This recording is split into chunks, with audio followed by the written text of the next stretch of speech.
तो आज मैं सुबह 4 बजे से उठ के हूँ और इसका रीजन ये नहीं है कि भाई मुझे अपना शेड्यूल अच्छा बनाना है और मुझे अच्छी एक्सरसाइज करने की है, बल्कि इसलिए कि आज मेरी नई नवेली गाड़ी की डिलीवरी है जिसको मैंने 4 महीने पहले बुक कर दिया था। लेकिन ये 4 महीने जो है मेरे लिए 4000 सालों के जैसे गए। लेकिन मैं कब से इंतजार कर रहा हूँ भाई, वो डिलीवरी वाला आ ही नहीं रहा है। फिर थोड़ी देर बाद मेरे दरवाजे पे एक बेल बजती है। ये बेल सुनते ही मैं समझ गया कि भाई फाइनली मेरी गाड़ी आ चुकी है। मैं दौड़ा भागा भागा चला आया दरवाजे की तरफ। लेकिन जैसे दरवाजे से बाहर निकला तो देखता हूँ कि भाई साहब ट्रक तो आ चुका है, ड्राइवर भी आ चुका है, लेकिन भाई साहब गाड़ी कहाँ है? गाड़ी दिखाई नहीं दे रही। ट्रक के ऊपर कोई गाड़ी लोड ही नहीं होती थी। मेरा दिमाग सड़क गया।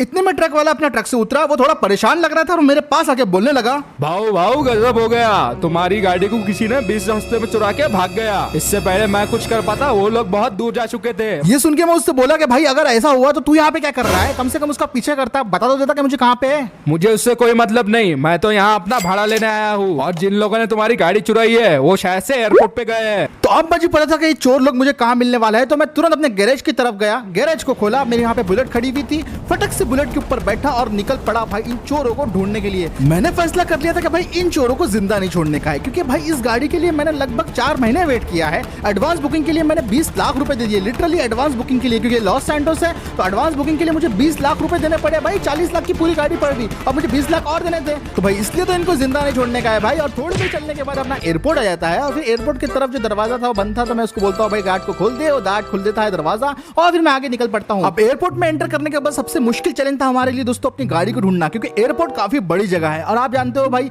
हर जगह कहीं ना कहीं गाड़ी रखी हो सकती है। वो चाहे गोडाउन में हो सकती है, प्लेन के चौकीयार्ड में हो सकती है, कहीं पे भी हो सकती है। लेकिन मैंने फैसला कर लिया था कि अपनी गाड़ी को ढूंढ के ही निकालना है। और फिर थोड़ी देर के बाद मुझे वहाँ पे एक बोइंग का प्लेन दिखाई दिया जिसके अंदर कुछ सामान ले जाया जाता है। तो मैं यार चौकन्ना हो गया कि भाई इतना बड़ा प्लेन यहाँ पे क्या कर रहा है, एयरपोर्ट पे नॉर्मली नहीं होता। तो मैंने अपनी बाइक को साइड में खड़ा कर दिया और साइड पे खड़ा करने के बाद मैं थोड़ा दूरबीन से दूर देखने लगा कि भाई एक्चुअली यहाँ पे चल क्या रहा है। और फिर मेरे होश उड़ गए। मैंने देखा कि कुछ लोग हैं जो यहाँ पे मेरे सामने गाड़ी के पास अपनी फोटोज खिंचवा रहे हैं, वो भी नंगे होके। अपने को तो फुकट में गाड़ी मिल गई मेरी जान। हाँ भाई, अपने को फुकट में गाड़ी मिल गई। तो अब मुझे पता चल गया था कि इन दोनों ने ही मेरी कार को चुराया था और साथ ही साथ इनके यहाँ पे कुछ सिक्योरिटी गार्ड्स वगैरह भी थे तो जो इनके साथ खड़े हुए थे इनकी सिक्योरिटी के लिए। तो भाई मैंने भी फिर क्या किया, अपना फोन उठाया और फौरन बुला लिया बबलू भाई, सोनू भाई, मोनो भाई, छोटा सत्तूर, गुड्डू भाई और बबलू भाई, सबके सब आ जाओ। और थोड़ी देर में हमारे सारे गैंग मेंबर्स आ चुके थे और वो अपने साथ बुरी अच्छी तरीके से गन वगैरह भी लेके आए थे। तो भाई बस आते बराबर उन्होंने गोले चलाना शुरू कर दिए। कौन है रे? साले गाड़ी वापस कर। अरे बबला भाई, ये तो नंगी पीठ पे गोला चला रहे हैं, भागो।